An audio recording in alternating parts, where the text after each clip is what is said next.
Good evening, ladies and germs.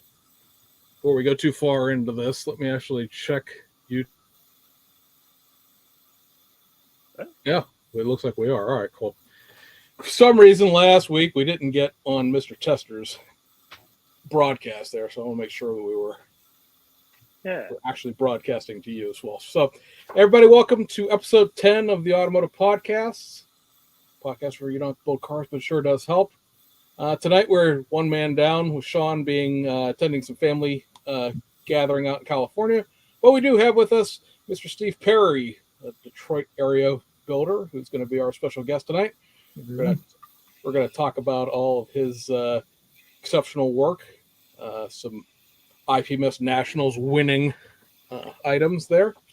I didn't realize exactly how many first place you had gotten until I looked at your Facebook page the other day. I was involved in one of them as a judge, but I didn't realize the other one. So, Steve, you're our guest here. What's going on in your model world, as it would be right now? So, got a lot of things going. This is really not typical of me, but I have multiple projects. I wouldn't say they're at risk of stalling out, but usually I like to start a project and finish it and before starting another. But all that to say, I've got a 72 Mustang funny car that I actually started in 2015 and, built it in stages. And then I've got a 69 Corvette wheel stander, and it's got an all brass frame. It's pretty detailed. But I took a break from those, and I'm actually working on a 125th Triumph motorcycle. So multiple projects going. That's really not like me, but that's how it is right now. And then I've also got my resin casting business going, Calnaga Castings, and getting back into model car journalism. I don't know if you guys saw the first issue of Auto Modeler, but I had a couple of pieces in there. That was very satisfying. I haven't seen it yet. Great to work with Scott Colmer. He's the editor and the champion of that publication. So, yeah, I got a lot going on. And then the other part of the answer is I am just getting this deep in 3D printing and just loving it. All right, well, I'll leave you two alone, and somebody pays me in 2 hours. I bought the printer about 3 years ago, and I was scared of it. But, one thing led to another. And it wasn't so much the printer, although I had some fails, but it was also the software. I do my own design. I've only downloaded a printable file once, and it was a figure of Santa Claus.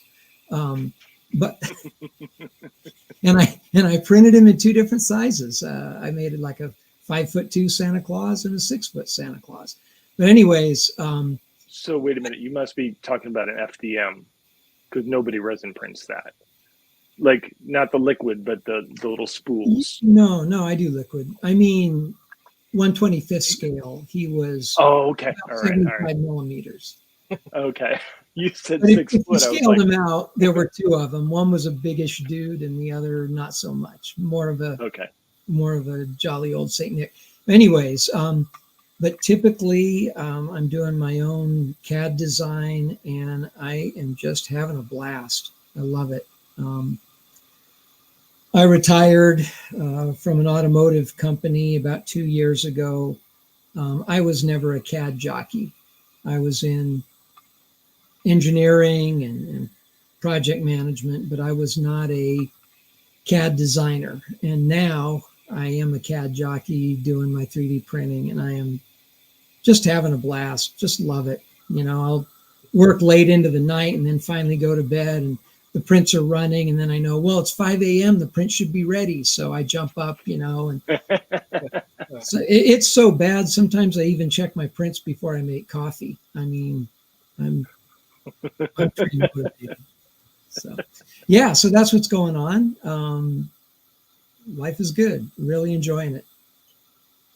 Well, they got to keep busy in retirement. So teach yourself a whole new hobby. Right. So there's two cliches you hear in life. One is long been since validated for me, and that is that your kids grow up really fast. And when I first heard that cliche, I thought I had just had my first. And I thought, man, he can't grow up fast enough. We're not getting any sleep. This is stressful. But 25 years later, they do grow up really fast. The other life cliche is you'll never be as busy as when you retire. And I always thought, how can that be? You know, that doesn't even make sense. But the reality is I'm busy, but in a good way. You know, I've got more going on and more to do than I can get done in a day. You know, I have a comfortable backlog. There's no risk of me getting bored. And my theory is that jobs, at least in modeling, in tasks, they sort of expand to fit the amount of time you give them. And I find myself when I'm working on models or on my real car, I don't cut corners. I'm not rushing it. So, you know, maybe that's why you stay busy, is that the tasks that you do have expand and fill the time in a good way. But yeah, I'm having a great time.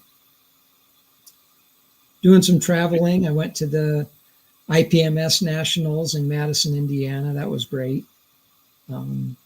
We drove, my wife and I drove here from Michigan up there and just had a great time. So doing a little bit of traveling. And another thing I like doing in retirement is taking in motorsports events of all kinds. I just love it all. So I went to the Pro Motocross at Redbud a couple months ago. I'm going to the NHRA Nationals this weekend. Ooh. Yeah, I just Detroit Supercross, of course. I go to that every year. But I like the dirt bikes. I like cars. And then I'm also involved with Formula SAE. Have you guys heard of that? No. Okay, so SAE is Society of Automotive Engineers. Formula SAE is a collegiate motorsports competition that SAE sponsors and sanctions. And it's been going on for about 30 years. And the cars are small open wheel road racers, bigger than a go-kart, way smaller than a real Indy car, but you know, maybe a little smaller than a Formula Ford. I think it's like a 70-inch wheelbase, 10-inch wheels. So they're smallish. A lot of cars run Honda CBR 600s, okay. But engine is open. I think it's 650 cc's maximum. Anyways, so it's a collegiate motorsports competition, and they've got an electric division where it's battery electric formula cars. And I'm a volunteer to do tech reviews. So the students have to prepare documentation of their designs before they even get to the track. And it's on the electric cars, it's how the battery's constructed, what size wires, what size connectors, their fusing, their relays, all of that, just to make sure it complies with the rules. And the rules are 80 to 90% for safety. But I have learned so much in the process of doing those tech reviews. And then I also go to the actual events. They have the main event is at Michigan International Speedway. And I'm a volunteer there. I do tech reviews on the cars for a couple days. And then I'm a flagman for the actual races for the cars, which is a lot of fun. Yeah. How fast are those with the 600 cc motor and the electric? You know, they're geared down. I think they get up to about 45 on the autocross course, maybe 50. They do have 6-speed transmissions. They're quick. Oh yeah. All-wheel drive is allowed, but you don't see a lot of that. In the electric division, some of the cars have 4-wheel motors. They're actually quite sophisticated. I mean, my hat's off to these students that design and build these cars and then do all the different events. There's a design competition, there's a cost competition. They have to present a business plan. There's a tilt test to make sure the car won't roll over. There's a water test to make sure it won't short out. There's a skid pad where they measure G-force. There's an acceleration test. There's an endurance event, and there's an autocross event. So, they really put the car and the team through its paces. It's pretty grueling. And, some of the teams I've talked to, they'll say our goal is to just pass tech inspection and get to the track. We have no aspirations of winning on the track. We just want to get out there. So, and some of the teams have a long legacy and they've learned a lot from each other, and knowledge is handed down from class to class. There's other teams that are brand new. A lot of the teams this year and last year were restarting after a hiatus due to COVID. Okay. So, as I said, I just really respect these students. I've learned so much from them. I love the cars, the teams, the competition. It's just all good. So, along with modeling, that's another thing I do. And there's a similar event called Baja SAE. It's the same idea, collegiate student competition, but those are little off-road cars. And they use a spec engine. They use a Kohler single-cylinder four-stroke. But the same idea. There's a comprehensive rule book. They build the car to the rules. They present it, and they go out. The cool thing about Baja SAE is all the cars are on the track at the same time for the endurance event. So you do get some wheel-to-wheel racing. For Formula SAE, there may be 3 or 4 cars on the autocross track at the same time, but there's no wheel-to-wheel passing. There's a controlled passing lane. So it's a little different. So anyways, got a lot going on. I'm just having a blast. Yeah. Yeah, it sounds like you're very busy. I am. Well, and then there's this old Corvette in the garage that I work on and keep that running. So my hands are full. I know the next question. It's a 72. Okay. I know the next question. It's a base motor, 200 horse small block. Okay. And I know the next question. It's Elkhart Green. How did you know? I'll say, did you know the next question? Did you build a model of it yet? No. Nah. But we'll talk more about that later. All right, Mr. Tester, you're not running a racetrack, but what have you been doing the last 2 weeks? I've been resin printing like a fiend lately, downloading a lot of files, and since I got that new printer, I've just been going crazy. So the channel, I brought up these Mustangs, printed 2 of them for a little comparison of the unicorn, and did a little comparison over, at an angle and flat, and just to see as an experiment how the prints would come out. And and the audience seems to really love the slicing and just the step-by-step of it. So I will continue to make these videos and see where it goes. The scale model experiment just seems to evolve over the years. It's been 4 years now. First it started as like a straight build channel, and now it's like resin printing and Japanese kits. So who knows where it'll go after that. James, you got a new toy today? I say resin printing and airplane modeling. That's where James is going next. Yeah, you now that you mention it, I hadn't thought about it at all, actually. But yeah, so today I got in my copy, one of what will be 12 of this, the new. It's literally what the company is, new.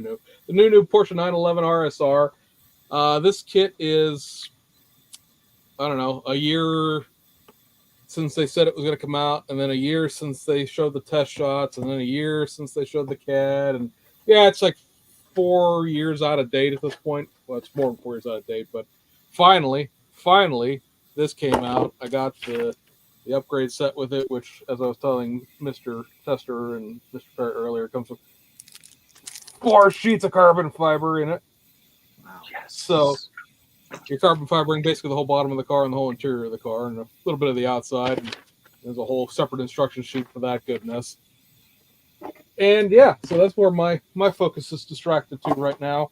Is I that would a say Scale Motorsports detail up kit or Studio 27? What is that? this is factory. This is Factory Hero? BMAX Nunu does a detail up set for every single one of their kits themselves. So this is seatbelt ribbon, an antenna, a turn metal base for the antenna. I think there's only 1 sheet of actual photo etch in here, and then 4 sheets of carbon fiber.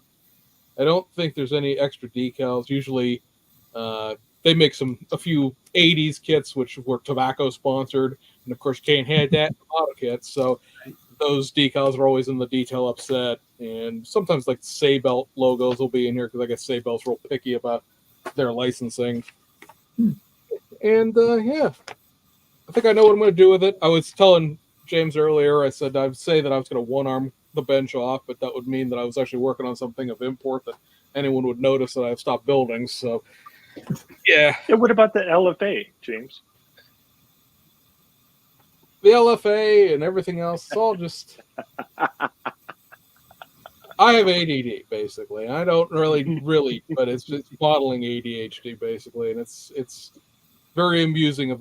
It's very exciting, and if I don't start this in the next day or two, it'll flutter off into the cobwebs, and something else will come out. And Right. that becomes very frustrating at times. But I think I'm going to do this one's molded in white. It's not molded in pink, thank God, because then you'd be trying to make it white after that. But I think I'm going to do that Brumos livery. It was a 3rd place car in 2019. And yeah, we'll see. We'll see where that goes. It's not a new kits, you have a couple of them, but you haven't built any of them yet. Or no, you did. You built an M6, didn't you, James? I built the M6, Yeah. the PlayStation car. Yeah. So this one's hopefully not quite the finagling to get it together like the M6 is. But it's 80 pieces or so it's not a terribly complex kit. It has transaxle detail, but then you put a giant splitter on the bottom that covers it all up, so I don't even know why it's Right. in there. They skip that part. Save a few bucks, but Does it have an engine? it's got the bottom of one. It's got the bottom, like the transaxle, the transmission, the transaxle, and it's got the entire exhaust system, which you then cover up with a giant plate with the splitter on it. Right. Like, let's see here. Yeah, so you get that's gonna go right through there, isn't it? So you get like that much of the transmission. It goes onto the top of the engine, that's sort of kind of hanging out in the chassis there, and then you go over here. You put the exhaust system on. Oh, it's very fancy looking, and then put wah wah. You put that giant cover over it. And all goes away. with 45 pieces of carbon on it. Right. Basically, let me see. You could. I was going to move on, but now you said that. Let me see how many pieces of carbon fiber we're actually looking at here. Each one of those streaks in the diffuser is going to need 3 pieces, one for the top, one for each side. Yeah, I know those kits. For the top, you mean the edge of the? The top edge. Yeah, that's got to be a thin little decal. 27. There's 27 decals on that. You'll be blind by the time. Make sure you line up all the fabric too. Yeah. Oh yeah. No point all in facing the right direction. It's to say, no point in doing it if the weave doesn't match. I mean, let me see. That is one. I think that there's one decal sheet of this is the actual. Yeah, this one. This is the decal sheet that is just for the splitter. Good times. Wow. Good times. Yeah. It's not like that's the first thing I've ever carbon fibered, so it's not like this stuff doesn't really bother me that much. And You get a should do Kevlar- just the splitter first. Kevlar Get for the the hardest seat. part done first. And the one that I don't understand, and I know it's a thing that they've done with all of their kits, but you got that giant, like, you know, flat of the chassis pan one. First of all, it's a gigantic decal. Woo-hoo-hoo, let's have fun with that. But like, why? You're never gonna turn this thing over. I would take that Even big the ITMS piece, stuff picking model kits up. I would take that big piece any day over a pinstripe decal. Even just one pinstripe decal. I'll do the big one all day long. I mean, things like if you have the carbon fiber sheet for like the Lamborghini Veneno, that's like 180 pieces on that. I did that I have one. the carbon fiber for that 1/20th scale McLaren F1 car that I'll never build. That's 227 pieces of pre-cut carbon fiber for that, because each one of those little winglets on the front has a little, you know, piece of carbon fiber on the top and the bottom and the edge, a little tiny weeny, you know, sliver. But Which yeah, is like a pinstripe. Yeah, basically it's a pinstripe of carbon fiber. Johns Weber did a car, and I don't remember which one. It might have been the tequila one, or the green beer one. That every spoke on the wheel had a decal, and so there was like 30 decals per wheel. Yeah, I think that is the Sing Sal beer one that has the every single piece. Yeah, because it's like the whole way around the wheel lip itself, and then every single indent between the wheel arch or the blade or whatever you want to consider the split of the rim. Yeah, it has one color going the whole way around, and then another, and then little dashes going around the inside of it on the face of where the wheel weight would be. Good times. Yeah, that's the. I mean, I'm still sitting here looking at that Audi A4 that as I spray painted the chassis and the interior, you know, to start painting it. I haven't. The Civic's still sitting here in pieces. So yeah, I mean, no one will notice. I don't think. I still have to build. I still have all of this stuff at some point. Talk about some of the tricks to do a good carbon fiber decal job. I think it really depends on the manufacturer of the carbon fiber, because like Nunu is getting their decals printed, and I know a lot of people this won't make any difference because they don't build these kind of cars, but James will know what I'm talking about. Nunu gets their stuff printed at the same printing place that, like, well, maybe not the exact same, but the same general printing place, because China's set up in the way that like every town is a specialty factory. This town makes all electronics. This one does all tooling stuff, and there's one that does like all the printing stuff. And so SK Decals and LB Productions and the guy and Frankie who does SK is the one that designs the decals for Nunu. They're all getting printed in the same basic geography in the same town by printers that are all on par with each other. And those decals are very thin, very flexible, very easy to use, and for the most part don't require like a lot of heat or a lot of beating with solvents to get them to set down. Mm-hmm. You're using one of those old Studio 27 carbon fiber decal sheets. They're printed like 10 layers deep. There's a white underlayer to them, and then it's a layer of black and silver and gray and black and silver, and it's to make that hashing that they do. You have to break those decals in half to get them to. They're super detailed because they're in patterns that don't exist in like just free sheets of carbon fiber where you could make your own. But man, they're tough. I've spent in excess of an hour putting a single carbon fiber decal on with their sheets before, and that's using like they're not quite Solvus, but using Tamiya Extra Strong, using heat, hair dryer, and I think I don't have it anywhere close by here, but I had the interior done for an AMG GT3, not the old one, and the interior after I got done with it I didn't pay enough attention to the like residue I was leaving, and so there's little spots all over it because it's got the tide marks from the solvent drying out. That just... So do you paint gloss black underneath in case there are any gaps? They're not as easy to see. Yeah. Mm. So I disappeared there for a second. But yeah, the tide marks were on there, and that just really frustrated every living daylights out of me. I had a couple people tell me, "Well, get rid of it with this, get rid of it with that," and it just made it even worse. And so, and they don't go away after clear either. No, they don't. You just have really shiny white spots.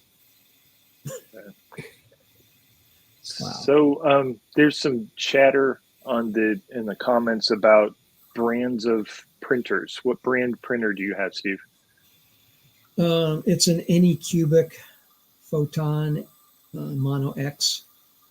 Okay. How about you? I just bought a Saturn 4. And but how do you like it? Oh, I love it. I had an Anycubic Mono X2, which is a 4K machine, and I stepped up to the 12K machine, and it's like night and day. So print quality or speed or size? What? Print quality for sure. Yeah, for sure. When I compare something that I printed with 4K versus something that I did with 12, the 4 looks bloated. If that makes any sense to you, it's just that much finer. Oh, yeah. Well, I measure my parts, and typically they're bigger than design, and I have found the limit on, for me anyways, in my process on layer thickness and exposure time. I had an interesting problem this summer. Is my printer is in the basement near the air conditioner, the evaporator side of the air conditioner. And of course, in the summer, the AC runs and it's cold in the basement. And in the winter, it's warm because the furnace is running. And I started having unexplained print failures. Same settings, same files that had worked before. What happened?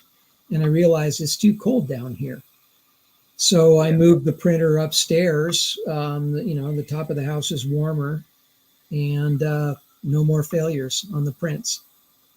So I actually I have mine in the basement now, and I bought a heater for last winter for inside. It goes inside the booth, and it kept it at 79 degrees at all times. Yeah.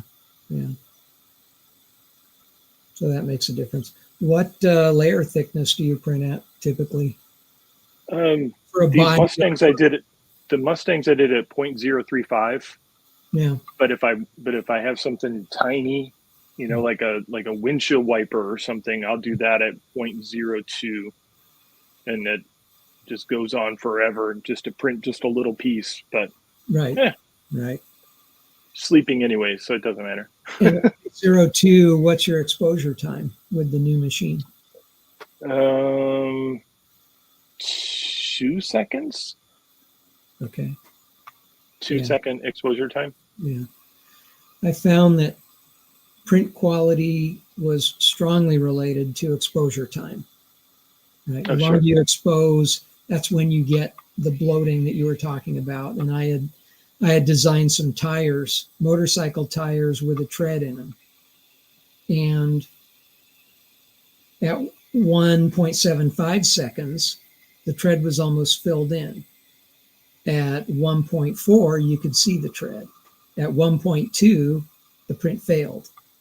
So, and I'm printing at 0.02 layer thickness. So I'm really finding the limit. I'm trying to do printed spoked wheels for a motorcycle. And the key there is to get the spokes as thin as possible.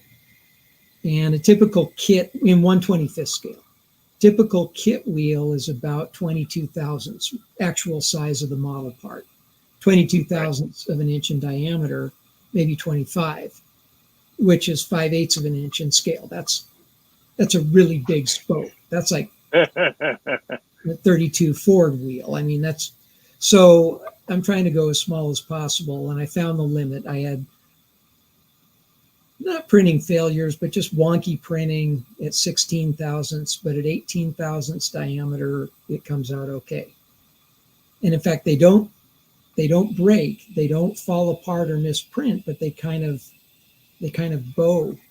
But after a couple of days, they flatten out. And then there's just the frailty of the part itself. You know, are you using ABS? Sorry? Are you using an ABS resin? I think it is. It's Anycubic okay. Basic. So there's basic, and then there's what I use is water wash, and then there's what's called ABS resin, which is like a tougher resin. So you may benefit from the ABS. Try it. Cool. I think. Sorry, James. So no. I think since we're discussing motorcycles, this is a great place to start this topic. Mr. Perry here went to the IPMS Nationals in Madison, Wisconsin, which fans of the show know that I also attended. And this model that he built was the talk of the motorcycle table. Oh, for sure. And Steve, this is a chainsaw with motorcycle wheels on it. For people don't know, it's a Husqvarna. Back in the day, they made motorcycles. Most people know them now for making leaf throwers. So, my understanding, if I recall rightly, this is almost completely scratch built. Yes. Well, a lot of it is. So, I got the kit at a swap meet for the box, because the box art shows Malcolm Smith going over a jump at a Supercross. That was before they even called it a Supercross. It's in the LA Coliseum, and they used to call that the Super Bowl of motocross. But I bought it for the box art for $5, and I opened it up, and it had been built and then broken, as most motorcycle kits are. I've bought a lot of used bike kits, and they've always got the wheels put together. Sometimes the engine's put together and painted, but they never get as far as put the engine in the frame and the frame together and the forks on. When you buy a used bike model kit, that's usually where they gave up, is right after the wheels and the engine. But anyways, this kit was fairly complete, and I wanted to do IPMS style weathering on it. And so I said, okay, I'm going to build a dirt bike, and it's going to be dirty like a dirt bike. And, here's this old Husqvarna. And so I Googled it, and sure enough, up comes pictures of Steve McQueen's Husqvarna 400 Cross that he rode in the movie On Any Sunday. Well, I don't know if you guys are into dirt bikes at all, but the movie came out in 72 or 73. Steve McQueen bankrolled it. Bruce Brown, who also did a movie about surfing called The Endless Summer, he was the director and the producer. And then the star riders in it were Malcolm Smith, who was this great all-around rider, and Mert Lawwell, who was a flat tracker and an AMA rider. But the bikes that they rode were Husqvarna 400 Cross versions, both Malcolm Smith and Steve McQueen. And I thought, what a subject. And McQueen's bike was up for auction through Bonham's. And I got it here somewhere, but I think it sold for $230,000. Wow. So it's, per record, the most ever paid for a Husqvarna. So I just really, the subject intrigued me, the bike intrigued me. I did want to do weathering. Bonham's, the auction house, had posted about 30 pictures online. So that's good and bad news as a modeler. The good news is you have plenty of detail and reference, right? The bad news is you have no excuse not to get it right. Right? Right. So all this reference materials there, and the bike in the kit is it's a Who is the manufacturer? 72 400 motocross, and the actual bike, McQueen's bike, is a 70 400 cross. There are some small differences, like the side cases are sort of oval shaped. Oh, I'm using my cursor, but you guys can't see what I'm pointing at. If you look at the side covers on the engine where it says Husqvarna, yeah, those on the kit are more squarish. That's a Monarch 400. This is a 400 cross, and the side covers look like that. So I actually took the Revell kit and cut out the Husqvarna logo, and I inset it into my own basically carving or molding of the side cover. So that's how I got a 400 cross engine cover. The only kit part that I used unmodified is the chain and sprocket piece. Everything else was cleaned up or modified. The forks are pretty close. I actually used bare metal foil chrome on the fork tubes to make them look shiny. I didn't try and paint that. I just wrapped a strip of bare metal foil around that. Of course, the big scratch build were the wheels. So those wheels were machined from aluminum, but and they're Acront rims. Acront rims have kind of a matte finish like that, and they have a rib, and you can sort of see that. There's a hump in the middle, like most rims have, but then there's a rib on the shoulder. Okay. And those were machined. And because I thought that I may want to build this again, I actually made resin castings of the rims. So what you're looking at are resin castings. Those aren't the masters that were machined.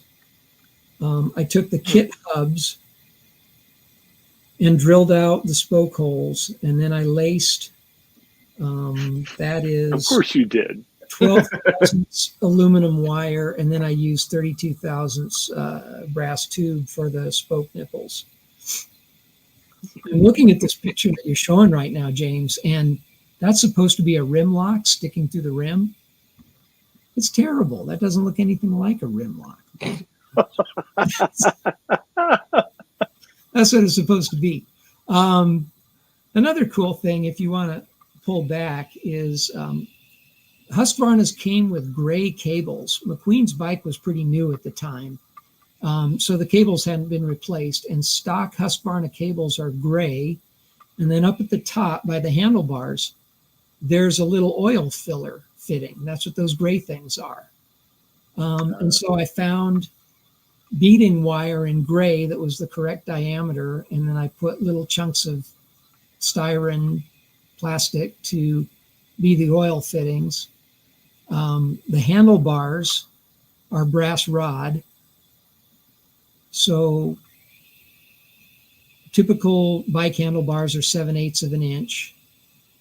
So that's a little bit more than 62 thousandths. Well, we're talking 12th scale now. So that is actually, I believe it's 2 millimeter brass rod, which scales out very close to 7/8 of an inch. And then the crossbar was soldered on. The clamps holding the bars to the triple clamps are machined from aluminum, and those had to be put on the rod before I bent it, right? Because the bends are tight enough that you wouldn't ever slip on those clamps. So machine the clamps, put them on the rod, bend the rod, solder the crossbar in place, and then the finish is just alclad. So I was very careful to not touch it. The levers and the throttle are all brass and aluminum. And the grips, the hand grips are plastic as well. How much time did you spend on this model? I didn't keep a log on this one, but I would estimate about 200 hours. Okay. Most of my over a span of how long? A log. Sorry. Over a span of years or months or? About a year. Let me see. There's a book for that one here somewhere, but I think it was about 10 months or so. Wow, that's dedication. Yeah. So the tank on a 400 cross is bigger than on the motocross, and the kit did come with the plastic tank. It was not. There's a later version of the Revell Husqvarna, and it's a desert bike, and it's got a different gas tank. It's what we used to call a Don Vesco skinny fat tank because it's narrow by the seat and it flares out. So the later Revell Husqvarna does not include this tank, but this kit had it, and the chrome pieces were missing. But I glued it together and I filled it in with putty and shaped it, and then I made castings of it. So I made a resin casting of the stock tank, and then I modified that with putty and shaping and made another resin casting of this. And the reason is when you have a resin casting, there's nothing to shrink, right? It's just one solid chunk. And of course, I can make multiple pieces. And I really thought that these might be popular subjects for my resin casting company, Calnaga Castings. And I don't think I've sold one of them. You know, I guess Steve McQueen's Husqvarna is not as the popular subject I thought it would be. But anyways, I made resin castings of the rims and the tank and the engine covers in case anybody wants to do one. The shock absorbers were machined from brass and aluminum. The seat is the kit seat, but I reshaped it quite a bit, and I rescribed those seams in it. And it appears that the seat on McQueen's bike, as it was auctioned, had been recovered. It's just nicer than the rest of the bike. And when I was building it, I said, you got to be accurate. You got to do it this way. But I can just hear those IPMS judges digging me for it. You know, oh, the engine's scratched up. There's dirt on the tires, but why is the seat so clean? And I'm not going to be there to answer them because they're going to be in the room judging and I'll be out having lunch. But, you know, that's the way McQueen's bike was. But I'm really happy with it. I just love the subject. I love the movie. I've seen the movie 15 times or so. And it's funny. I had this model at GSL, and I think it got second or third behind Mike English. I'll take a second place to Mike English any day. He's a fantastic motorcycle modeler. And then Teresi was there, but I think I beat. I think I beat Teresi with it. What? But it did win best in class. I think it won best in show at Autorama. But at IPMS, and there was a local IPMS show in Bay City, and I think it got a second or third there. So I felt like there's something these guys don't like about this. And at IPMS this summer, there was a 1/6 scale Honda 4, and it was just beautiful. I mean, it looked like it could start. It had individual fasteners, just beautifully done.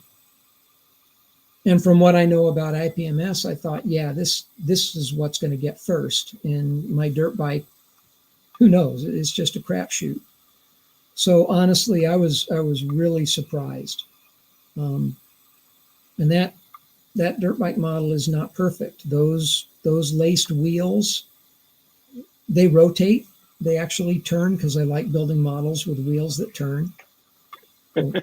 That's another story in itself, but I just like to do it that way. And the rim's not true, right? If you turn the wheel, it wobbles. So when I park the bike on its stand, I get it in the right position so it's as straight as possible. But if a judge picks it up and looks at it from different angles, and of course, I don't expect this, but if the judge turns the wheel, they're going to see that, no, that wheel is not true. And I thought, yeah, this is IPMS Nationals. They're going to knock it out for that. I really felt like it wasn't going to make it. On the other hand, it is weathered and dirty, and I know the IPMS guys like that. So maybe that was its strong suit. I'm just happy. I'm thankful and I'm happy. I've never built anything dirty in my life. Everything is shiny new for me. So James Duff, you said you were part of the judging. I was, and what I actually insights for me because what I actually did judge was this one. Oh, okay. So this was your entry in, I guess, what is it, competition straight line? Yeah, 124 scale. Yeah, and this is your I believe, because I actually read through your build book, and I'll tell you why in a second. So this is your take on a nostalgia funny car, because it's not an actual replica of a real one. It's your take of one. Correct. And the reason why I say that I read your build book was when we were discussing this with the team I was on. This was, at least in my opinion, what was, if somebody else who's in that class sees this and gets offended, oh well. But this was the best thing on the table, and the thing that was going to get you dinged. And I want to hear your feedback on this because I know there was a reason it's like this. Was the fact that all of the lines on your decals have this wiggle to them. They're not straight. And the guys I was with were insistent that you painted this by hand and it was sloppy. And I was like, but this wiggle is on every decal on this car. It's on the roof decals, it's on the side decals. So there's a reason you went with this hand painted look. That wasn't the fact that you're lazy and just decided, F it at the last minute. And that was how you presented it. So go ahead and tell us what we're looking at here in terms of the model itself. Well, they look hand painted because they are, and this body was a paint test. It was actually I was building a model of a Ford van, and I knew I wanted it to be metallic blue. And this was really a test of metallic blue sprays. So what happened is, I'll tell you the story, that the night before I painted it, we were at the Model Club, Downriver Model Car Club. And this discussion started about using vintage model kits for slot car bodies. And I guess some people took exception to it. And one of the slot car racers, his name's Joe Morgan. And Joe Morgan, my feeling was, hey, a guy buys a model, he can do whatever he wants with it. So, but Joe Morgan gets up in front of the whole club and starts talking about the benefits of slot cars. And he said, my slot cars can go an actual 60 miles an hour, and that's better than a model that just sits on the shelf and collects dust. And I took exception to that, and I thought, well, Joe, mine are worth keeping in a case so they don't collect dust. And Joe Morgan's got a mullet, right? I know, Joe. I'm just going to say it on the podcast. Joe Morgan is kind of a cracker. So I paint this body, right, to test the blue colors, and I had some sublime green, and that was all cool. And then I'm looking at these decals. I go, what should I name it? And it's an old Auto World funny car name decal sheet. and it says like 1968 on it, right? Or 1970. It's from Auto World. Bought it at a swap meet. And there's all these different funny car names. And there's one that says the Hawaiian. And there's one that says the Nutcracker. And there's one that says Bad Bug. And I'm thinking, how could I mix and match these? You know, and I thought of doing the Hawaiian Cracker for Greg Hutchins. But I thought, no, that wouldn't be nice. But then I just thought, how about the Bad Cracker? And it's kind of a play on words because Joe is Joe, and he doesn't have his mullet anymore, but he did at the time. And then I thought it's also kind of a play on, you know, he cracks up model, you know, slot cars. He cracks them up into the, you know, when they come off the track. And then the place where they did slot car racing, slot car drag racing, was TSS Hobbies. And so that's why on the back of the car it says TSS Salvage. But so it was really, you know, the body got painted first, and it's not the first or last time I've done this, but I don't recommend it. Don't do a nice paint job on a body and then decide you're going to build a model for it, because you got to handle, you know, it's just the wrong process. But that's how the body got painted. That's what came first. And then I thought, you know, a 72, 73 Charger body, what would I use for a chassis? And I thought, you know, nostalgia funny cars are hot these days. So I got the NHRA rule book and I got the Nostalgia Funny Car supplement. And a lot of people look at the model and they go, oh, it's an alcohol funny car. Wrong. It's not an alcohol funny car. It's a modern nostalgia funny car. And NHRA does have rules about that, and they do burn nitro. But there are limitations. They have a single stage fuel pump and they have a single magneto. On the other hand, they have a lot of the safety equipment.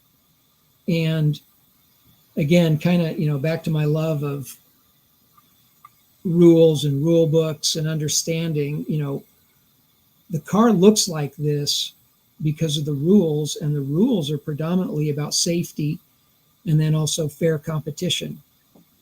So you look at things like the fire extinguishers, you know, there's 2 of them because the rules say you have to have a minimum of 15 pounds. So these are 2 10-pound bottles. There are nozzles. You can see it right in front of the fuel pump. You have to have a nozzle in front of the engine. You have to have a nozzle at the driver's feet. The lines that go to the driver have to run inside the frame rail. So that's why that one coming out of the bottle actually goes into the frame. You have to have a ventilation system, and that's why, and the tubes, well, the catch tank is at the back of the chassis, but the oil runs through the frame. You can see it. The driver has an oxygen bottle. That's the little blue bottle behind the roll cage. And there's a white line in the seat.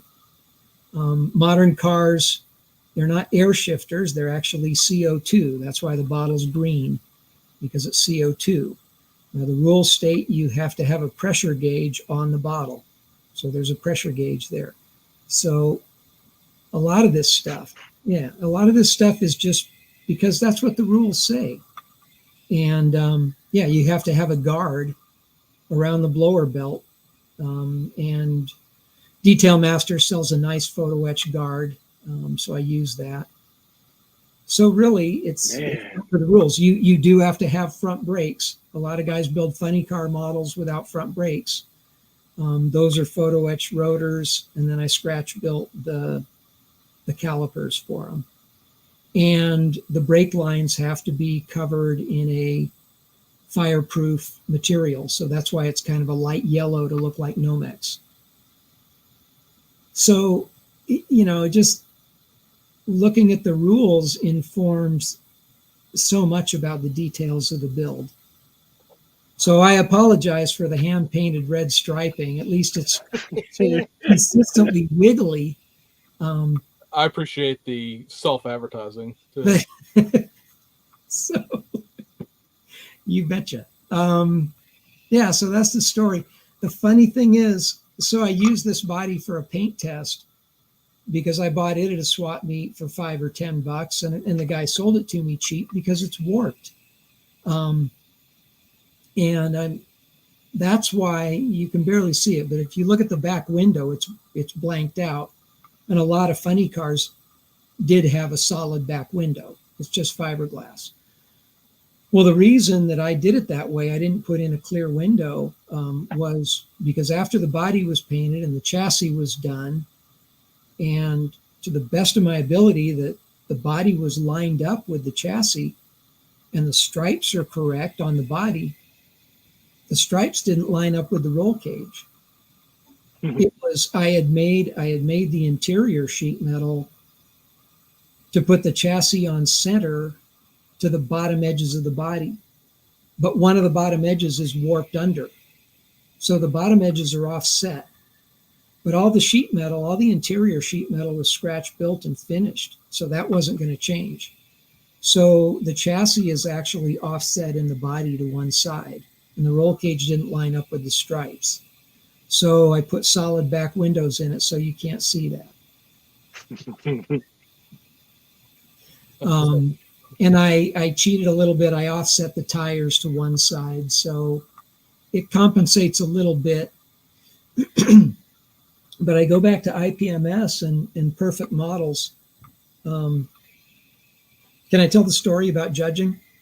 Sure. Sure. Okay. So the boat and the El Camino were in the miscellaneous class in a category called triathlon.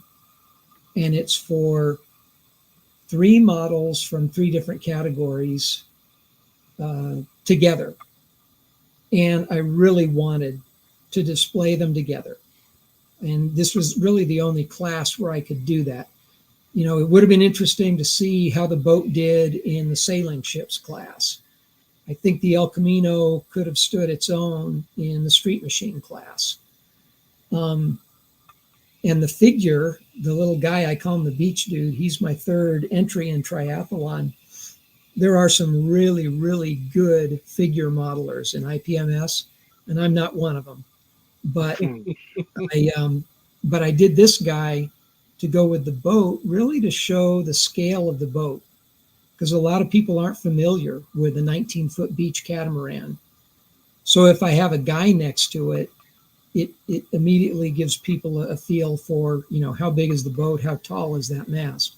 So anyways, right. I wanted to display these 3 models together, in triathlon was the category within miscellaneous, or triathlon's the class within the miscellaneous category. So I'm standing around, and I don't like to be this guy, but I'm that guy. I was hovering around, listening to people look at my model. And one of the guys, he's putting his finger up next to the sails, and he's almost touching it. And I'm watching this, and I hear him talking, and they're talking about the telltales. And they're saying, I wonder how he did that. Well, they're not paint, and they're not glued on. I go, they're wire, and they're put through holes. I said, I'm the builder, and you guys are welcome to look at it, but please don't touch it. Well, I come to find out this guy that I just scolded is the team leader for miscellaneous judging. And I thought, well, You just scolded him. I better back off a little bit. But the guy was super cool. I'm sorry I forget his name, but he was super cool. And I go, you know, do you think this is the right entry in triathlon? He goes, it's definitely a triathlon entry. I go, do you have any car modelers on your judging team? He goes, what do you mean? I go, well, the guys who are judging miscellaneous, do any of them build model cars? You know, do you really know what you're looking at? I don't think I said that, but I thought that. And the guy goes, you build model cars? I go, yeah. And he goes, well, why don't you join the team? And I go, well, I can't judge my own model. He goes, we have several classes within the category. Of course, you're not going to judge your own model. So I got into judging Friday night in the miscellaneous class. And I was with some veterans. Again, I apologize, I forget their names. Maybe that's best. But these guys were veterans. They were like, one was a 20-year, the other was a 30-year IPMS Nationals judging veteran. So these guys knew the drill.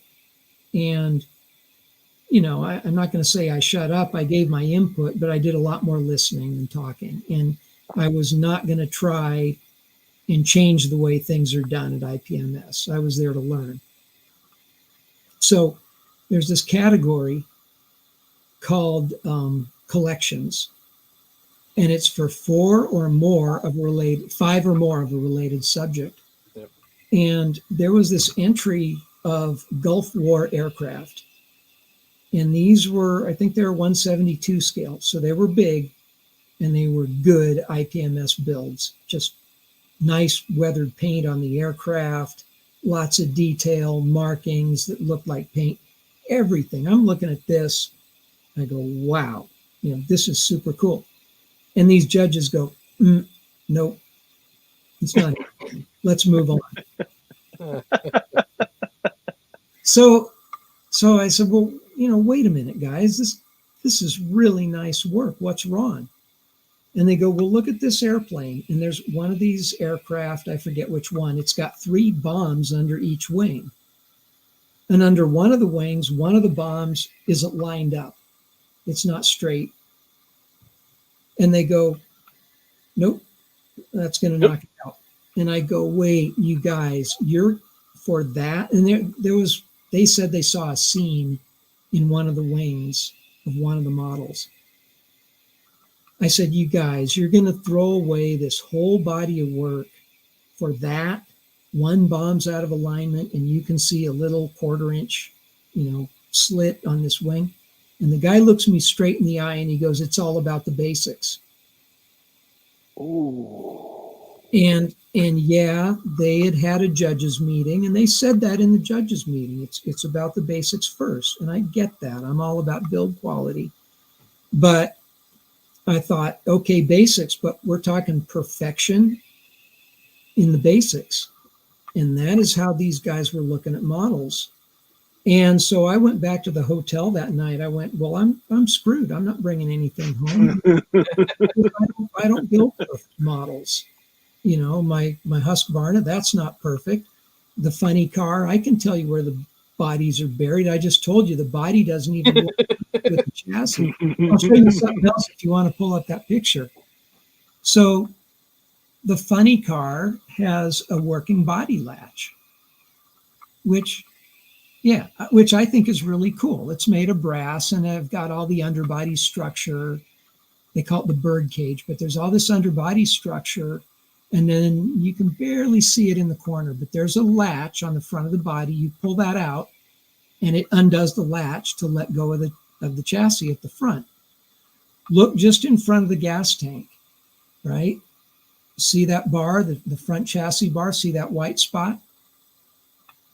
That's where the latch rubs across the plastic and is rubbed off the paint. And I thought, okay, well, it's all about the basics and I'm screwed. This thing isn't going anywhere. And so, I was happy to be part of the IPMS National. I mean, I just had so much fun. I liked looking at everything there. I mean, I love aircraft carrier models now. It was such a great time. And I enjoyed the judging, and I have so much respect for the guys and the other builders. But I learned that it's just a different approach in what they're looking for. I'm not going to say they're box stock builders, but I do believe they don't do as much scratch building. They don't do the big kit modifications that a lot of car modelers do. And I compare it with GSL, right? Mark Gustafson put that contest on for 30 odd years, every other year or so. One thing I always appreciated about Mark is he said, do a build book and tell me about the risks you took. And so in my build books, in one of the last pages, it was real straightforward on behalf of Mark to say, here are the risks I took. I did a scratch built brass frame, or I had no reference material, or I adapted a modern Revell funny car chassis to an early Revell body, just stuff like that, or I chopped it or whatever. But Mark, and I think at a lot of model car contests, they'll give you a little bit of slack on a lack of perfection in the basics if you've taken big risks and you've done something really ambitious. Whereas I think it's just IPMS is more biased towards get the basics right. It's got to look great. So, I'm not saying they don't reward effort, but unless you're in the room or you've got a build book and they read the build book, how do they know what your effort was? Now, these guys that I judged with, one of them, I don't know exactly what he did, but he was an industry insider and he knew these old kits. Back to the collections class. There was this group of bombers, like Cold War era bombers. I don't know what it was, not a B-36 or a B-56, but some funky thing with these short triangular wings, weird 50s bomber. And the guy had done 5 of them and they looked great, but the judges just went crazy over them. So I said, help me out here. What am I looking at? What gets you guys so excited about these? Because to me, they look like, other IPMS aircraft. And they go, well, the kit that the guy started with, it's a total pile. It was this pyro model.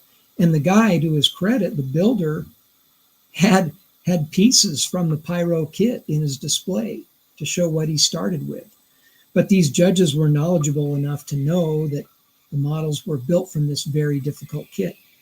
So it actually got first place because of what the guy started with. So it's pretty fascinating, how models will get judged, whether it's perfection in the basics or what you started with. Some judges will say we honor effort. If you built a Formula One car out of balsa wood, and it looked just like, Hamilton's, 2021 winner, okay, great. But does the judge know you made it out of balsa wood unless you tell him that? Right. So, or do they just look at the result and say, yeah, I don't care what you started with. A smart modeler starts with a good kit. If that were true, we'd see nothing but Tamiya's on the table, right? Model factory heroes. Yeah, model factory heroes. And to the point that IPMS, model factory hero kits do very well in the car category. So I looked forward to this part of our discussion tonight and wondered what you guys' thoughts are, because judging means a lot to me. I'm competitive, but it means a lot to me because I think contests are really important to the hobby.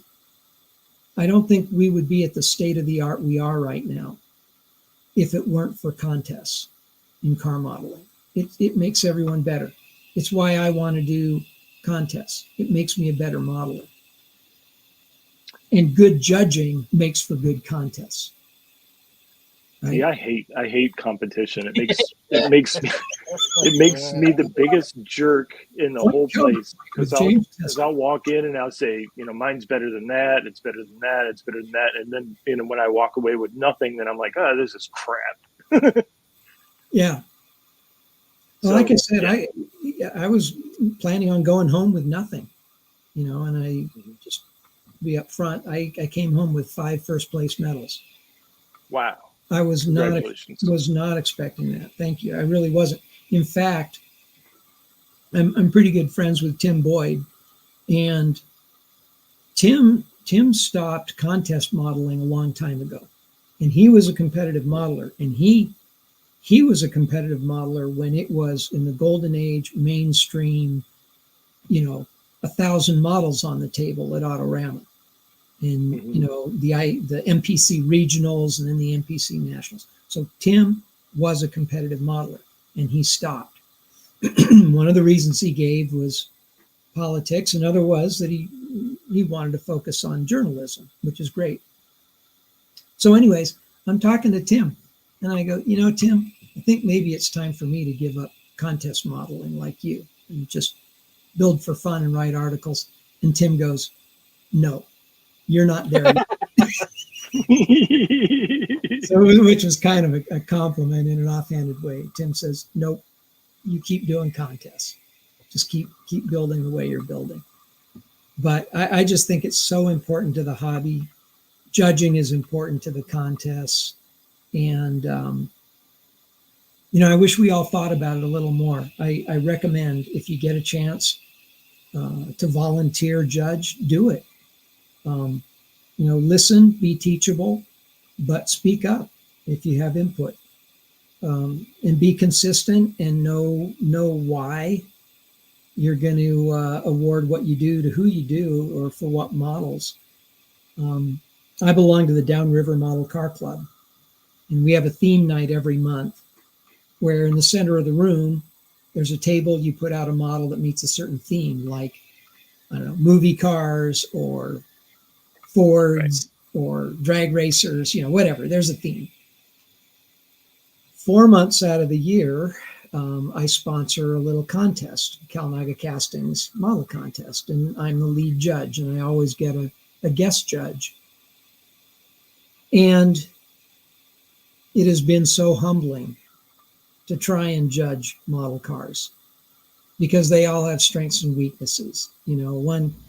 Usually the cream rises to the top, right? And I try to look past paint jobs. That's one of my beefs with contest judging, is it always comes down to paint. Well, not necessarily. I do believe that a good paint job is kind of the price of entry to be considered for, your top ribbon or trophy, or, if you're lucky, best in class. You do have to have a good paint job. But then you start getting into details, and you might find deep detail, but it's not realistic. Or another guy has done a great paint job, but he's also got realistic finishes on the engine and the chassis. Or he's got completeness. The depth of detail may not go super deep, but it's across the whole car. It's not just the engine. It's also the suspension. Look at all the number of model cars that don't even have a steering box or a tie rod. Right. So you start trying to judge models, and they all have their strengths and weaknesses, and you got to come up with, a first, second, and third. And I can tell you, my experience is first is easier to find than second and third. Right. Right. There's usually a lot of third, fourth place kind of models, and those are the ones that you got to really understand why you're awarding the ones you do. And you got to be ready for that builder to walk up to you and go, man, I worked really hard on this. Why didn't I get a ribbon? And sometimes they're teachable. They'll say, what do you think I should do differently? But want me to share another quick story? Just a second. One thing. James, the contest that you judged where it was like gold, silver, and bronze based on finish. Open. I like that. I like that compared to what you were talking about, Steve, of first, second, and third, because you could give away 4 golds and no silvers and no bronzes, or all bronzes and no silvers. Right. I've seen that. And my personal favorite, you forgot to put a medal down for that. No, I didn't.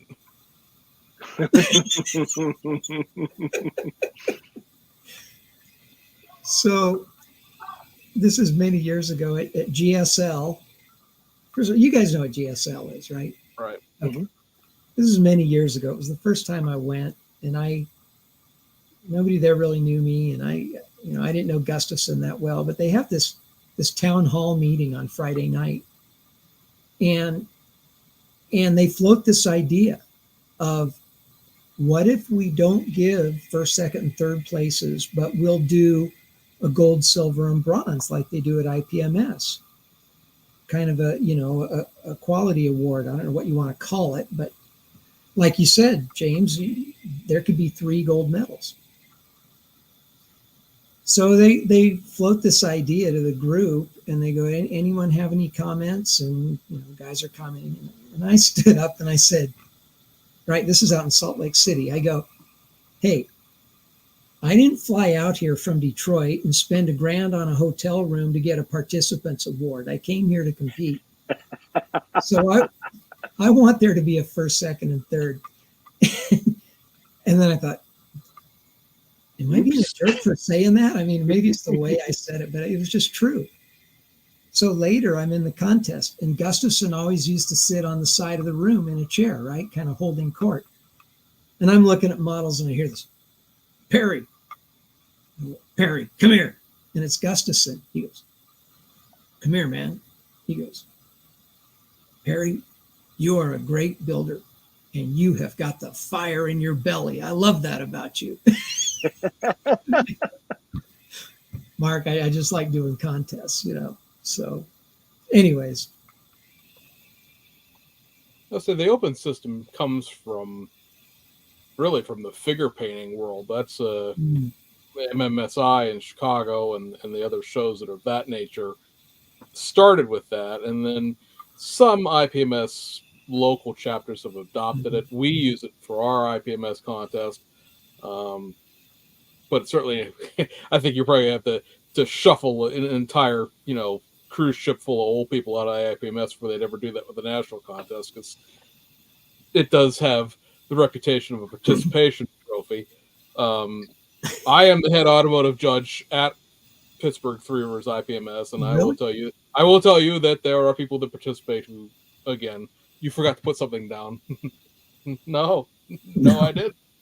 It is something that, especially for golds, in my opinion, if you get a gold medal, in at least at our show, I can't speak to other people's shows, you should have gotten first place.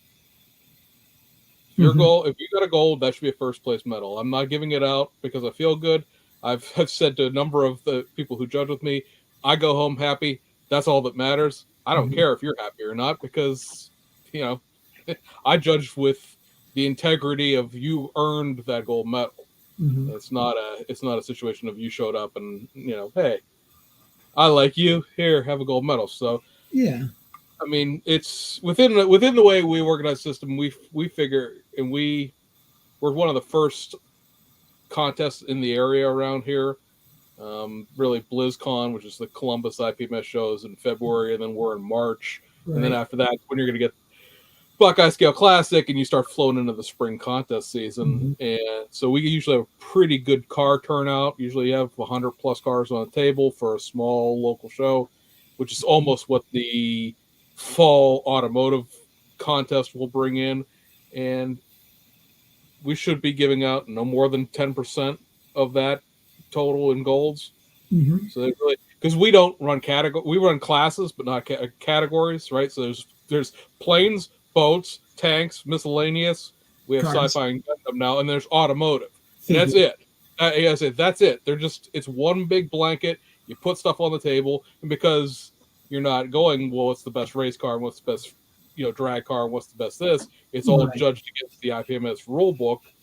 Then we don't have classes like that. So, if you have 100 cars, 9, 10, maybe, because it's just historical averages. Yeah. 9, 10. If you had a car contest, you're probably giving out 15, 20 first places. In reality, we give out less golds than a normal contest would, because we've all been to the car contest where there's 2 things in a category and somebody's getting first place, and it could, it could look like a lemon on wheels in terms of quality, but it's better than the aardvark on wheels sitting beside it. So, I mean, it's I build for contests. I enjoy contests. I'm kind of like, if NNL East wasn't the social setting it was, I would be like, because there's nothing being, it's just, we're all hanging out here. And I went to Toledo back when NNL Toledo existed, when I used to live in Ohio. And I enjoyed that because it was one time a year I would see my friends from Michigan because I really didn't get up to Detroit that much. And so, it was fun for that, but it's not a contest unless you're building the whiz bang G whiz thing that won best of show, or the engineering award. I can't remember what that guy's name was that award was for. But I prefer but NNLs, but People's Choice. Don't even get me started on that. Yeah. Wall. We won't get started. I'm pointing in the wrong direction. It's this way over here. He decided to come down here for a local People's Choice show, and that was a fun experience for him. But to me, I don't know, because like GSL, like I never went. I always wanted to go, and then it ended up ending before I really got into a position where I could go out there. And like they gave out a 4th place. Like that's all. That's like that's the first participation trophy at that point. Because like I don't know, but I don't know. I like gold, silver, bronze because I appreciate the idea of awarding work that deserves the awards. Now I know that there are some that probably give too many out, and it is a free for all, and that's local show, and you can't really do anything about that because the next local show you go to, they give their club members all the awards and nobody from outside wins, and you have that weird insider, nonsense going on. But so, James, tell me about your process for judging. What do you look for? Because if I go to any contest where you're judging, I want to leg up. Well, I mean, you won first place in the category I was judging, so clearly. And I say, and the great thing is, like, we're all modelers, so we all know every single thing that's wrong with the model that we built, right? I could sit here and give you the laundry list of everything that's wrong, but that dragster was in contention for best automotive. It was one of the 3 things that was getting voted on. So even though you know everything that's wrong with it, and you left the contest room thinking that this was going to be a bloodbath, and they were going to kick you and the cars out into the parking lot or throw them in the lake, since that's the other direction out of that place. Yeah, I mean, but what? No, I mean, I'm not fishing for compliments. I'm interested in you as a judge. What's your criteria? Process? You walk up to the table. What do you start looking for? How do you filter them out? I think fair or not, and a lot of it also depends, like, because not everybody's displaying their model with the body off and things like that. Is you're going for rudimentary finish. It shouldn't look like a citrus, right? Because there's just some paint jobs that I don't care what the rest of the model looks like. You're probably not gonna dig yourself out of the hole that your body paint got you into in the first place. Right. And then it's, at least for me, it's a lot of the IPMS thing of basics first doesn't float water with me, because that you end up with what you saw, where a bomb's out of alignment, and now we're not going to do this. Oh, the IPMS, the old joke there is the International Plane Modeler Society, so they're really picky about the airplanes. And you get into a lot of that. Well, that wing, that flap is not the right height. That wing, that aileron's out of order. The wheels are too crooked. And I guess when you have 45 airplanes that are all basically single-engine World War II props, that's a real quick way to go through them. Hey, that's bent. This is off kilter. That's thing, and woof, there, that took care of half the table, right? But it really does come down to me of I think automotive basics are a lot more seams. Yeah. Did you clean up your, especially people do this all the time. It drives me up. Well, like, they don't sand the seam line off the top of the radiator cap.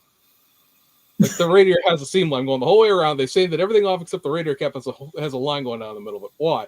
Anything round, obviously, is going to have a seam line on it. Sand that off. Shocks, struts, exhaust systems, and things like that. Right. But, it comes into, like, is there visible glue? You'd be surprised, judging as much as I have. That makes me sound like I'm trying to be pompous, but judging as much as I have, you'd be surprised how many times you see fingerprints and stuff. There's fingerprints on the glass, there's fingerprints on the body, there's glue, splishing out of something. You get a lot of people who, and I mean, we all do this, where you've glued something after you've already painted it, and it's, to me, extra thin on, like, lacquer, and it's, to me, extra thin is basically lacquer thinner. And now you've got that little white line going around the part where it's joined because the paint's melted off, and just basic cleanliness, if that makes sense. I don't think really Revell and round two, well, AMT before it was round two and all that, they sort of figured out the engineering thing somewhere in the 80s and the 90s. You don't really get a lot of tripoding cars anymore like you used to, back in the day. Right. But it's just a lot of just, if things drive me crazy on a personal level, or like not using panel liner, because that just looks ridiculous to me. It's a die cast at that point. Like it has where's the hood? Where's the doors? I don't know. We haven't seen them since the model was cast. I don't think Brolin's in the comments here. We've dinged John Brolin a couple of times on race cars that don't have and this goes for any car with decals on it. Don't cut the door lines, don't cut the trunk lines, don't cut the hood lines. How the hell am I getting the door open if the decal goes over the door line? Like, cut that. It's the bridge over the gap, right? You've got like a pinstripe going on the whole side of the car, and it's just one big piece. Or you don't cut your bare metal foil at your right. door edges. Like, how am I getting this open? This chrome piece is one piece from the windshield to the trunk. I don't know how I'm getting in this car. That's funny. People who put things. People what who about put detail? Who don't finish the bottom of their cars. Like, why? Why are you showing me this unfinished model? Detail has to be done well. If you're going to add aftermarket, the aftermarket has to be applied correctly. If you want to say right, it has to be applied well. I don't need your engine in the right firing order, because honestly, God standing there, I wouldn't know what the firing order is anyway. But like your Hemi spark plugs can't be going into the cylinder heads. They go on the top. That's why they're there.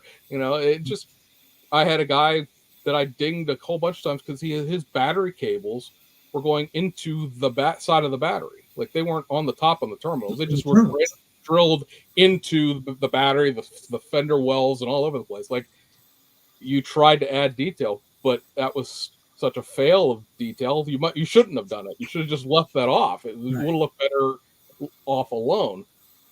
Mm-hmm. And the same thing goes with like 3D printing. If you're going to use 3D printed parts and they're bad quality 3D prints, you better clean that 3D print up, right? It can't just be all wavy layer lined all the way through, because that's basic prep at that point. Right. See all the support. Yeah, exactly. Either the little pimples sticking up or the craters where the support broke out. People who want to rust a Corvette, it's fiberglass. It doesn't rust. That's funny. I know. I used to think that a good competitive model had a lot of detail and depth of detail, and that's still my thing. But kind of the reason has changed. It's not as much about trying to build a competitive model as I like the engineering. I like what that detail represents.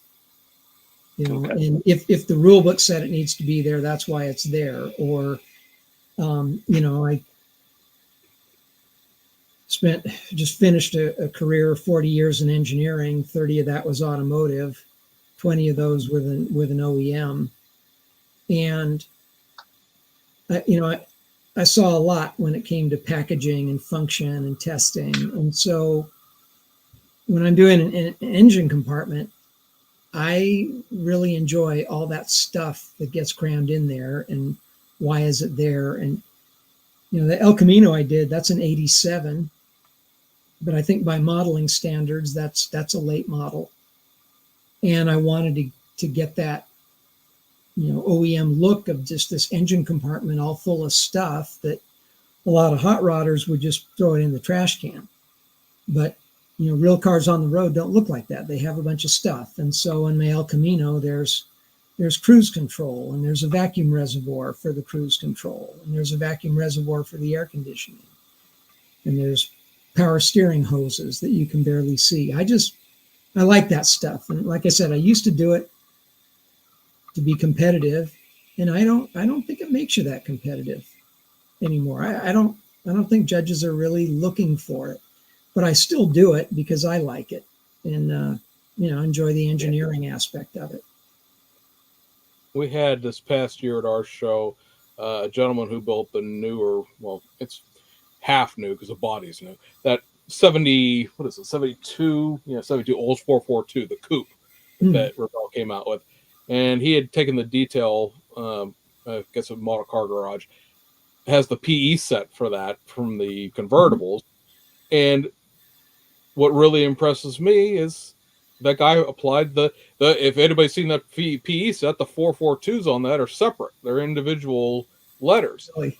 Wow. Okay, well now you're putting a line down so that you get those on there, and you got to get them on level on both sides, because you don't want one side being higher than the other in terms of equidistance when you're looking at it. Sure. In the back and all that PE. We actually had a conversation with that, me and one of the head judges for the whole contest, because he was saying, well, he didn't paint the engine compartment. I said, what do you mean he didn't paint the engine compartment? I mean, I have a model. I know he painted the engine compartment.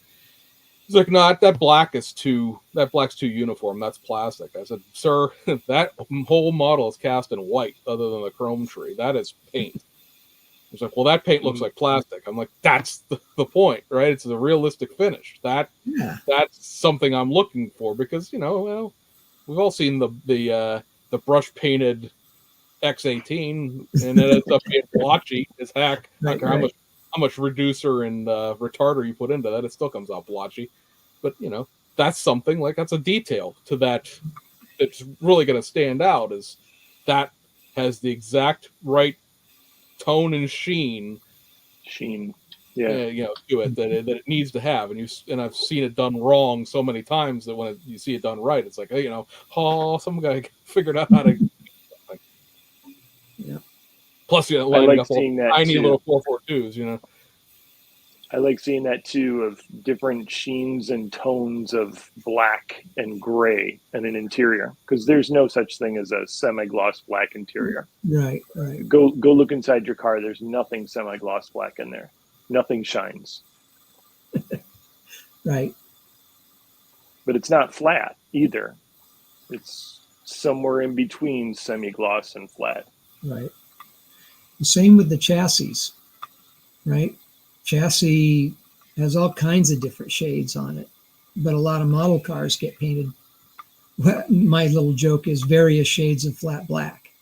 But yeah, real chassis has lots of different coatings, and then things happen to the coatings, including rust and dirt, which I credit IPMS. I mean, I like what I've observed and learned, like reading Fine Scale Modeler magazine.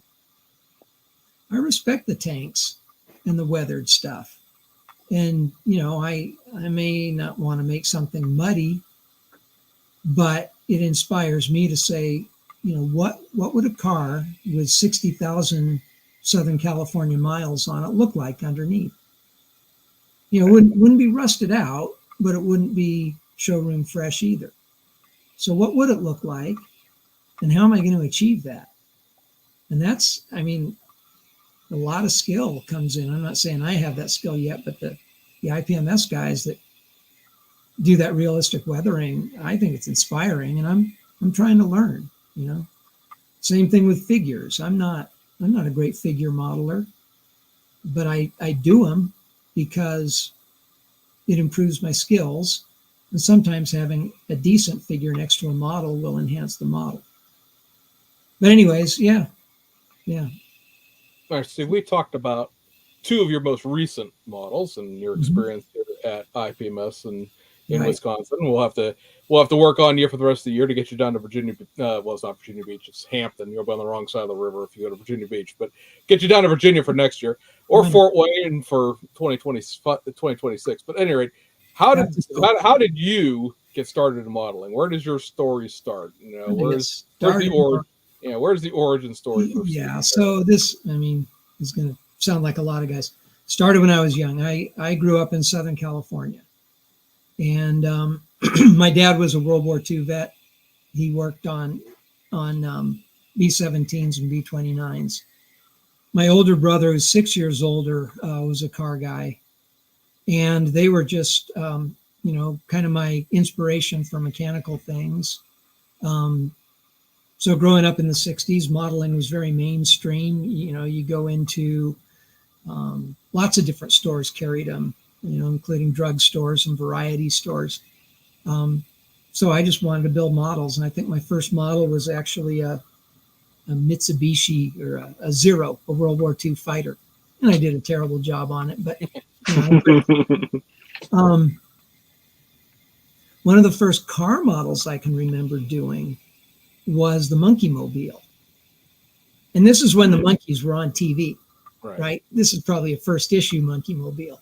But anyways, I think my brother might have helped me, but we spray painted it red out of the can and put it together, and it had, steel axles, the wire axles. And so you could roll it on the floor. And so it made a great toy. And yeah, the Monkey Mobile was cool. But I just like building cars because my older brother was working on real ones. And I heard him and his friends talking about him, and I can remember trying to do more and more detail. I remember once I did a 68 Camaro, and it had battery cables on it, a red and a black battery cable. And I was probably about 12, So I showed it to my brother, and I go, "Look, I even have the battery cables." And he goes, "Yeah, but you got the red and the black switched." But so accuracy is important. But anyways, that's how I got started. It was just fun. I liked working with my hands. I like independent play. I'm kind of an introvert at times. It may not seem like it to some, but I really am. So yeah, it just fit in. And then being in Southern California, there was just car racing of all kinds everywhere all the time. Just drag racing alone. We had Irwindale Raceway, Orange County International Raceway, Lyons Raceway, right? You think about other kinds. We had Ontario Motor Speedway, Riverside Raceway. I mean, you guys will love this. I actually saw not Mark Donahue. I saw Bruce McLaren and Denny Holm driving McLarens in Can-Am at Riverside. Okay, cool. Pretty cool stuff. I saw Jungle Jim Lieberman at Orange County International Raceway doing fire burnouts. You say, well, Jungle Jim, he was a Pennsylvania guy. And Jungle Pam explained to me that in the cold months, they would come out west. Anyways, there was racing of all kinds. And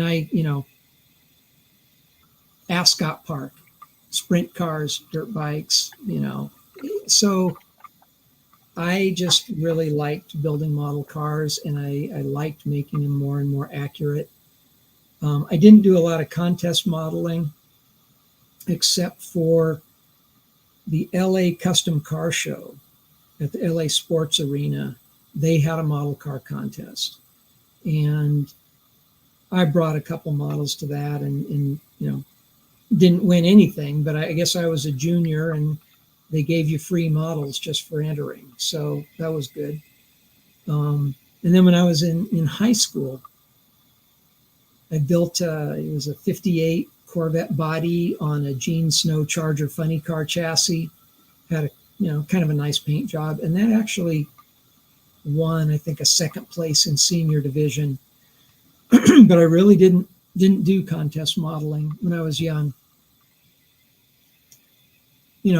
Went to college. I look back, I think the longest period I've ever gone in my life without building a model is 4 years, which was the beginning of college.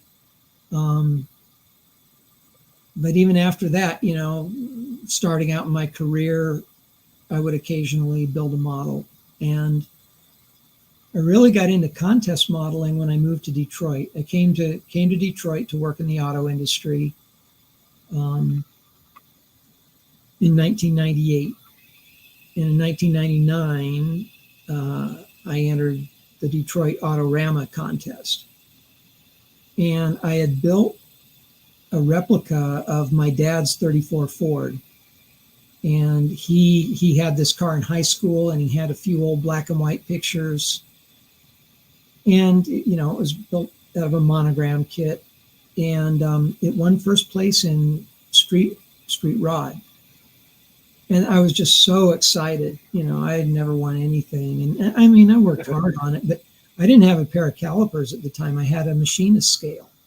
So I was working to hundredths of an inch, and now I do work to thousandths of an inch accuracy. But at the time, it was a good effort for me, and I just felt so great about it. And then I built this Challenger, and I applied myself to do good engine detailing. It was a 70 Challenger with a 446 pack. And, of course, I did ignition wiring and I did battery cables, but I also did some of the electrical lines. And then I even did some of the emissions equipment that went on the engine. And of course, this Challenger had a shaker hood scoop, and I set it up so that the hood scoop would actually mount to the carburetor and fit through a hole in the hood lined up. And it was good, and I won best engine. So I don't think I won best street machine, but I won best engine, and that really felt good. So I kind of got hooked, and the Autorama was my thing. And then I went to, we have some shows in Macomb. There's an NNL in the fall, and then in February, March timeframe, there's an actual contest, the Motor City Madness contest. So I started entering those, and was just learning from the guys that beat me, and was always trying to do the next one better and better. I built this model. It's kind of weird. It was, remember the monogram Bad Medicine? It was a Tom Daniels show rod. Yes. Blech. Right. I mean, not your thing. So it was this show rod. And it's kind of cartoony, it comes with a skeleton in the driver's seat, and it's got sort of a small block Chevy. And I thought, what if you took a Tom Daniels show rod, but you put on realistic technical detail? So I put a Boss 429 in it, twin turbo Boss 429, all detailed. I had oil cooling lines, the bearing oil lines to the turbos, and it had the front suspension off of an Indy car, rocker suspension, and it had, in the back of the medicine wagon, you could open up these panels, and it had an actual cooling system, radiator, and there was a hydraulic pump to lift up the roof of it. So, I was trying to push myself a little bit, and that was the first model I ever had. I had it at the NNL when it was down in Sylvania, and it got photographed by Scale Auto magazine. And I was so excited. I had brought the family right down to Toledo, and my wife and the kids, the babies, they're back in the hotel room, and I'm at the contest. Well, I come home from it's not a contest, it's an NNL. I come home from the NNL. Honey, I'm going to be in Scale Auto. Like Jim Hott actually took pictures of my car. It's like, I was so excited, And to this day, I really feel like getting a picture of your model in a magazine is right on par with, a second or a first place in class. And I've talked to guys that have said that, it's fun to be a photographer because you get to put guys' models in the magazine, and it means so much to them. It's just so much fun. But anyways, so that's kind of where it went, and was wanting to get better and better. And in 2004, I gave myself a gift of a book by Bob McClurg called Gassers, Altereds, Funnies, and Diggers, The Golden Age of Drag Racing. And it's kind of a coffee table book. It's a lot of pictures, a little bit of writing. Bob McClurg was a great drag racing photographer. And there was a picture in it of this Willys gasser, the Prock and Howell Willys. And it was actually an outlaw gasser because it had a flip-top body.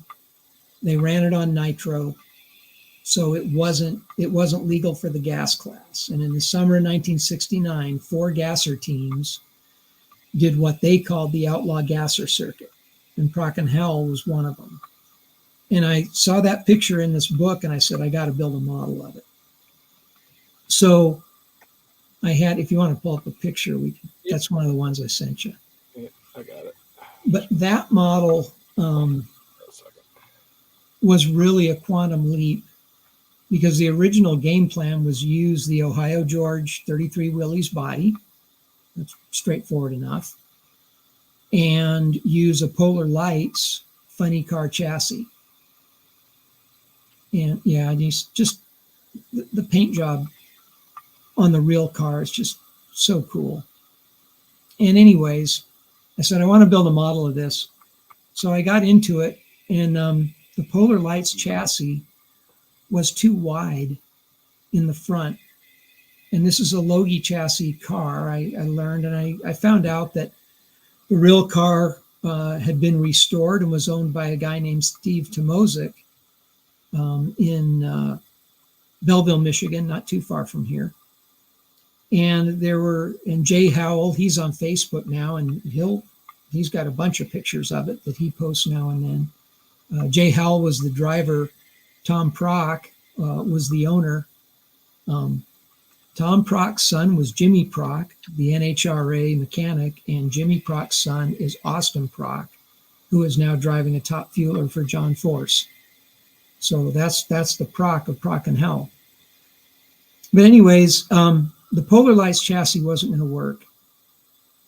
So I said, why don't I try and make one out of soldered brass? So it's my first soldered brass chassis. And I said, as long as I'm doing this, why don't I make working suspension? And those shock absorbers are actually white metal parts from R&D Unique. I remember that. They were in the Seattle, Washington area. And they're out of business, but that's what those started out as. And I modified them, and I made working coilovers. And then the front suspension is all brass, and is posable steering. The rear suspension works. And I really, really pushed myself to kind of take it to a next level. And a really interesting thing happened is I was thinking about, the car wasn't finished, right? And it's far from being painted. But I was in an accident at work, and I had to talk to medical. And the medical person said, I'm going to send you home today. You know, you've been in an accident experience. I'm just going to send you home. If I send you home and give you the day off, the afternoon off from work, what are you going to do? And I was really stressed out. I said, well, I got a lot to do. I've got bills to pay. I've got housework to do. There's just so many projects. And she goes, no, what do you want to do? If I give you the afternoon, what do you want to do? And I was just like kind of in shock at the question. I said, I want to build models. That's what I really want to do. She goes, well, that's what I want you to do. She said, I want you to go home and treat yourself well and do something fun that you like to do. Go build your models. And I was working on this Prock and Howell at the time. And I made a decision. I'm going to take this thing to GSL. So the Christmas before, I spent Christmas vacation building a paint booth in the basement. And this paint job was the first paint job that came out of the basement paint booth. I finished the model. I took it to GSL, and it won first place in straight line comp at GSL. And I was just really gratified with that. And, was happy with the model. So there's more to this story. That was when was GSL? Late March, early April of 2007. So then I'm at the NNL in Toledo in October. And, standing around, it's a big social event, and somebody points out Tim Boyd. And they go, yeah, that's Tim Boyd over there. Well, I've been reading Tim Boyd articles for decades, right? I said, really? So I walked up and I said, "Hi, Tim. My name's Steve Perry. I really enjoy your articles. I've learned a lot from it. I just wanted to say hi." And he goes, "Oh, you're Steve Perry." And I said, "Well, yeah, how do you know me?" And he goes, "You built the Proc and Hal Willies." And we just started talking. And Tim had started a version that he never finished until a couple of years ago. But this model was sort of an entry to Tim. And Tim was an executive at Ford. I worked at Ford. I was not an executive. But Tim just became a friend and a mentor in so many different areas. Tim helped me with modeling journalism and always encouraging me. Like I said, Tim doesn't compete, but Tim encourages, me to compete and build. And he's just been such a great friend and a mentor. But really, this Proc and Hal Willies, I would never have known the doors that it would open. I mean, it's a cool enough model, but it just kind of had a lot of repercussions, good repercussions on me and my modeling career. Just opened up doors. So that's the story of it. It's a neat story. Yeah. Well, Steve's work getting kind of close to the end of the show here. I want to give you the opportunity to advertise your resin business. Give us the plug here. I showed the page on the last episode, but tell us what you do. You did? Okay, so I have a little resin casting company called Calnaga Castings. It's a funny word. It's because I'm from California and my wife is from Nagaland, India. That's her state in India. So it's Calnaga Castings, and I do primarily 1/25th scale hard parts. I don't do car bodies or bumpers or grills, but I do engines and valve covers and blowers and blower pulleys and transmissions, a lot of technical parts, because that's what I'm into. The way we got started is I was building the freight train dragster, and I think you've got some pictures of that. The freight train dragster is a twin engine dragster, and I needed 4 small block Chevy Mickey Thompson valve covers. And I couldn't find any, but I could find a big block Chevy Mickey Thompson valve cover. So I modified that, and I made a small block Chevy Mickey Thompson valve cover, but I needed 4 of them. So I made a mold of it. And then I made a resin casting of the valve cover. Yeah, there they are. I was real picky about the superchargers, and I went to the swap meet and I looked in all kinds of grab bags and boxes of parts. And I felt that these superchargers were the most accurate GMC 671s that I could find. But I had 1 and I needed 2. So I made a mold of it and made castings. Same thing for the injector. One of the injectors was actually scratch built from brass and Bondo, but I needed 2 of them. So that's what got me into resin casting. And I felt like, I could make little parts and sell them. And my older brother said, yeah, you should do that. And he set up the website for me. And that was 13 years ago. And it's always been about, it's not to make money. Of course, I charge for the parts because I can't give them away. But it's not really to make money. It's a way to give back to the hobby. I really mean that sincerely. When you go to the trouble of making a part, whether it's scratch built or modified kit part, that's really cool, then it's great to be able to share it. And that was the impetus for Calnaga Castings. I mean, if you look at the front cover, right, on the front engine, you'll see a little finned timing chain cover. So that's a piece of HO scale railroad boxcar siding, and I cut it in the shape of a small block Chevy timing cover and made a casting of it. There's actually one of those on the second engine, but you can't see it. But again, things like that, that's a cool little part. And so now everyone can get that if they want it. It's in the store. So that's how Calnaga got started.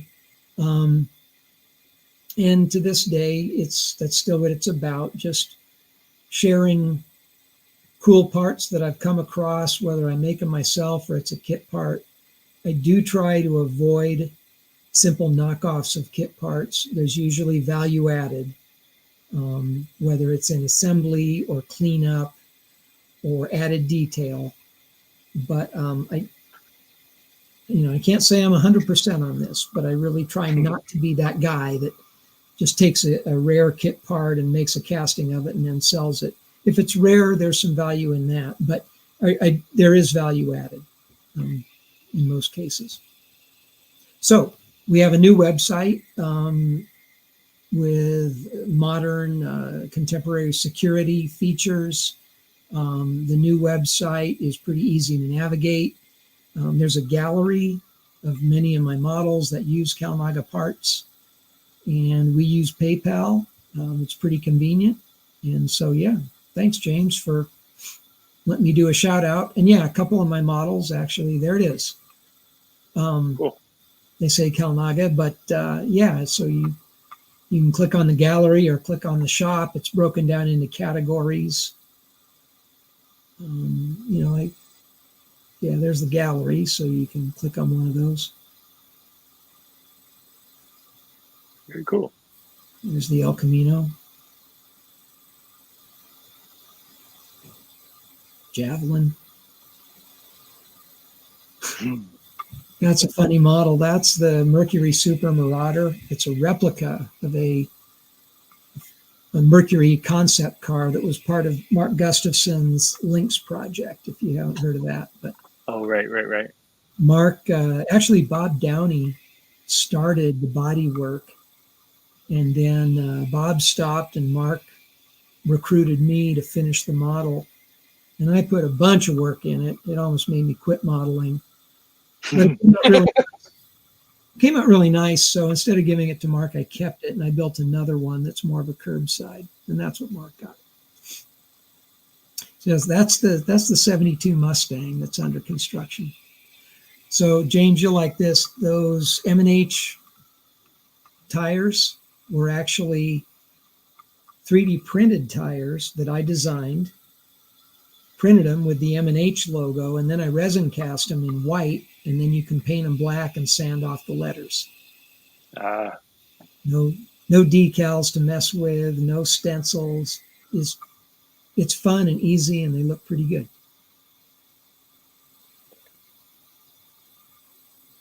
So, Steve, what's your magnum opus? Magnus? What is it, James? What's your lifetime achievement award? Yeah, right. You guys get the heads up on that. And so the short answer is I don't have one as far as modeling. However, there are certain subjects that I do want to do, and I want to do a really good job.